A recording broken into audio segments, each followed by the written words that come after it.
एक बहुत सुंदर लोकगीत सुनावी। जय गीत की रचना मयानंद भाई के द्वारा इस सुंदर संरचना बहुत सुंदर भाव विभोर करे वाला लोकगीत रचने छे। बहुत सुंदर रचना आ वहाँ सबके बीच राखी।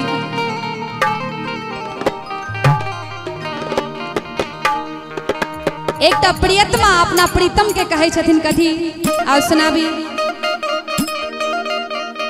नहीं चाही नथिया झुमका हारियो सजना, नहीं चाही झुमका नथिया हारियो सजना, हमरा चाही ता आहा के दुलारियो सजना, हमरा चाही ता आहा के दुलारियो सजना। नहीं चाही नथिया झुमका हारियो सजना, नहीं चाही नथिया झुमका हारियो सजना, हमरा चाही ता आहा के दुलारियो सजना, हमरा चाही ता आहा के दुलारियो सजना।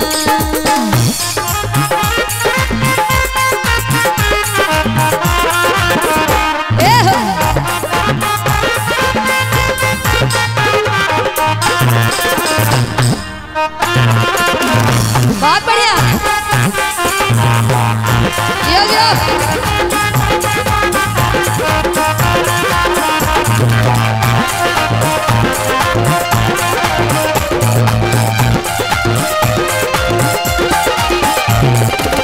काजीराज में है यो मन ने लगई है, सदिखन ध्यान आही पर रही है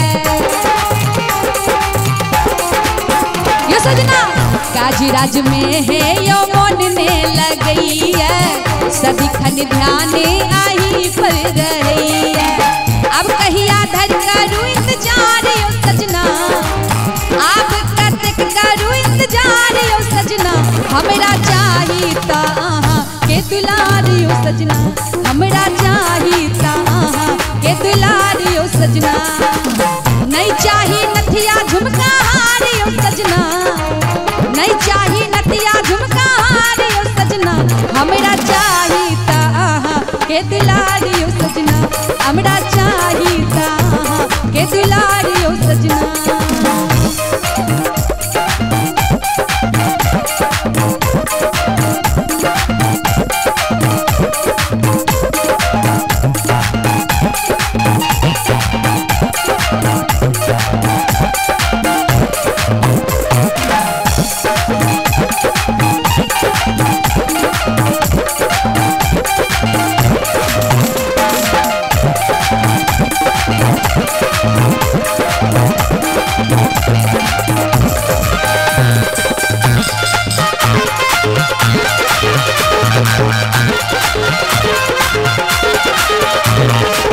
छोड़ गेलूँ हमरा असगर अहाँ घर में, चल गेलूँ अपने पिया महानगर में।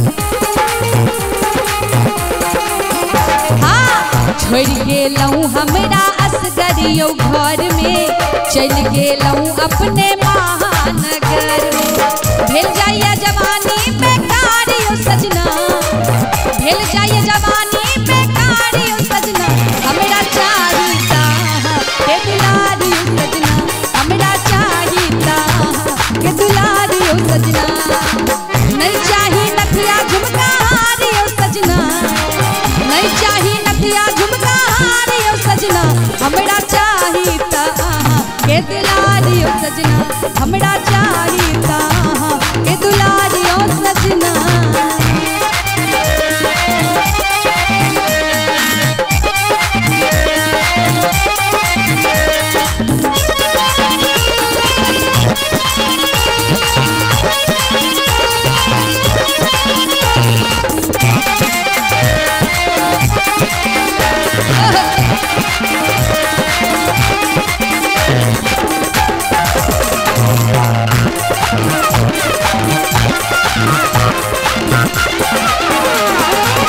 मायानंद करैया देखियो ई रचना, शौक मनोरथ सब करू ने सपना।